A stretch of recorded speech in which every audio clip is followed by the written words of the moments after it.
nilagyan ng 12% VAT? Sino bang may idea nun, Mr. Chair? Senator Marcolita merong panukala na tanggalin ang value-added tax or VAT sa electricity.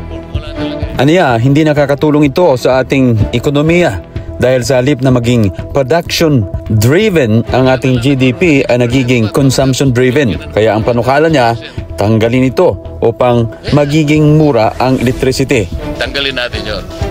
And then we will present a study na kapag ginawa natin yon, ang ating manufacturing sector talagang lalaki. Ito po yung problema. Bagsak po ang manufacturing natin. It is not contributing significantly to our economy. Ang ating pong GDP is consumption-driven. Dapat production-driven. Imagine po nyo yung ating cement industry, Mr. Marasigan, Josec Marasigan. 70% ng production cost is electricity, power. Kaya po hindi sila gumiginhawa.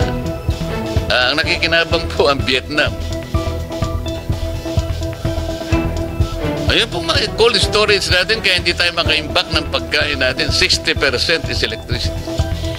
Subukan ninyong ibaba ang production cost by way of reducing the rates of electricity. Para ko nang nakita kung gaano ang 3-fold, maybe 5-fold giginhawa ang ating economy. Then, from there, we can collect more taxes. Yun ang gusto naming i-present na alternative. O di, bumaba ang kuryente, tumaas ang economy. Dapat yun ang aralin natin.